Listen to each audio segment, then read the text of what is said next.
All right, so look, Black Americans are prisoners on our own land. We are not minorities.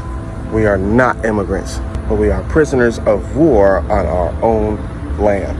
I know some of you already know this, but many of you don't understand that America is not just a country, but America is a war camp.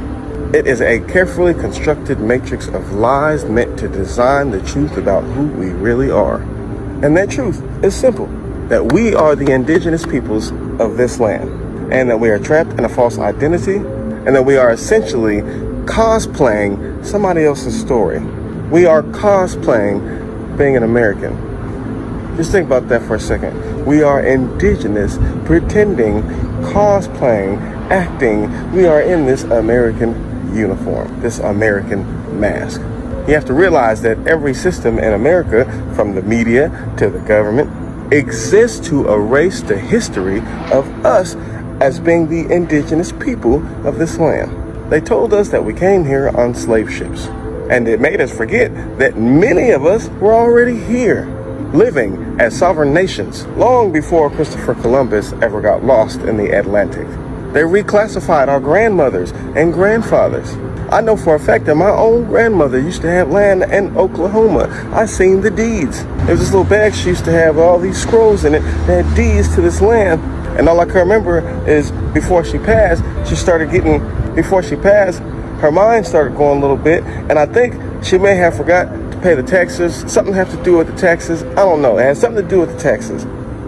But not just that, she was getting letters in the mail from a Texas oil company over and over and over and over and over. And I think sure enough, the Texas oil company ended up getting that land that my grandmother had in Oklahoma. Not just that, but after doing some family research, my great-great-grandparents was in the Trail of Tears. So I know for a fact that they reclassified my grandfathers and grandmothers. What about yours? Not to mention that my grandmother's always speaks about being native or being indigenous all the time anyway. But you had the Washita, you had the Yamasee, the Creek, Choctaw, Blackfoot. You had all these indigenous tribes. They got reclassified. They got turned into Negroes. They got turned into coloreds. And then eventually they got turned into African Americans. And that was not an accident. That reclassification was an act of war. It is a paper genocide that is meant to take away our birthright. It's meant to disconnect us from our land. And it's meant to take away our power. You see, once they took the land, they took the narrative. And once they took the narrative, they took the minds of our children. It's always something. We got a street sweeper out here in the middle of the day. The street busy as hell here. Now all of a sudden, I want to sweep the street when I'm trying to make a video. So I'll tell you, it's always something in every video. Anyways, but yes, once they take the narrative, they took the minds of our children. Now all our kids know is this matrix. And they have no idea about their indigenous roots or culture. And even if we tell them, they don't get to experience it the same way they would if they were actually living it. It's just a thing that we tell them. But most of the time, these kids end up being more interested in the matrix because the matrix demonizes our history and our culture. This is mental warfare. This is how the matrix works. It traps you in a false identity while making you believe that you are free. The late and brilliant Dr. Frances Cress Welsing warned us about this in the ISIS papers. And I always bring up the ISIS papers because that's one of my favorite books in my collection. But she taught that the entire structure of America is built on white supremacy, and this white supremacy is based on the fear of genetic annihilation. She said, and I quote, "White supremacy is not just an economic or political system. It's a genetic survival strategy. They know that melanated people carry the dominant gene. They know that melanin is the spark of life. Although they don't always want to admit it openly. They know. That's why this war isn't just about land or labor. It's about genetics. It's about genetic survival. Every policy, every law, every reclassification was meant to keep us as melanated indigenous people out of power, out of land ownership, and out of sovereign control of our own resources. Because they know the day we reclaim our identity, the day that we wake up and realize, holy shit, we are prisoners of war on our own land, then that is the day that their systems collapse. So yes, us as indigenous melanated peoples in this country, we are cosplaying America. We are wearing costumes called citizenship. And we are pledging allegiance to a flag that has waged war on us and our families for over 400 years.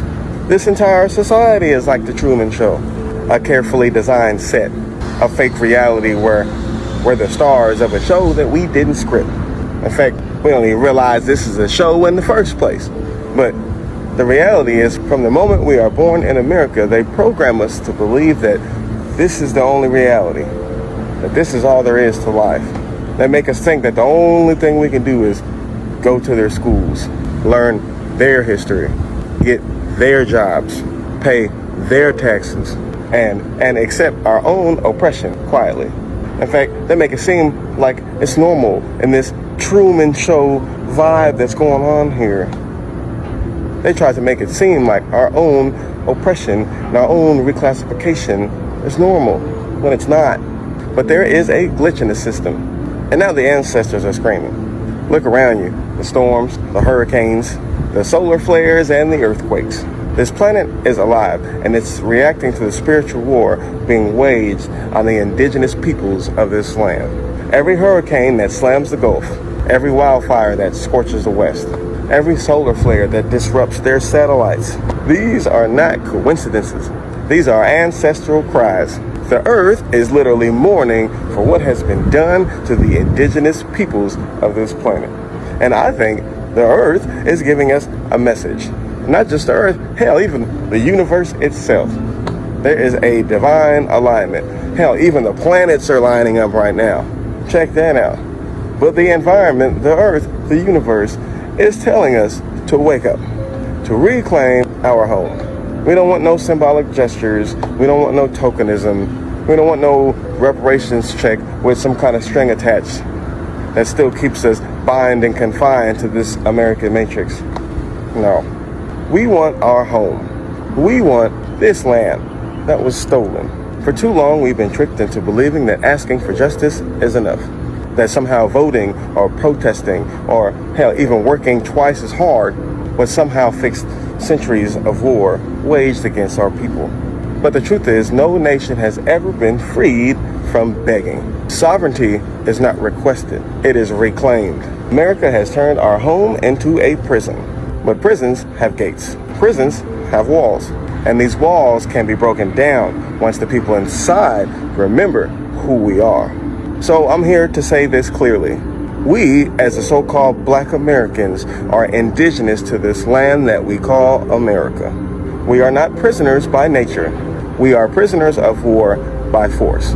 But no force can hold back a people who know who they are and whose they are. And the truth is, we don't need to go back to Africa because we're already home. We don't need reparations. We need restoration. And we deserve to have our home back. And no, not in a few reserved acres of land, not in handouts, but in full sovereign ownership. Our terms. The ancestors are calling. The earth is responding. It is awakening. Now it's up to us to step up and to step out of this matrix and organize and strive for liberation and finally take back what is ours. Peace.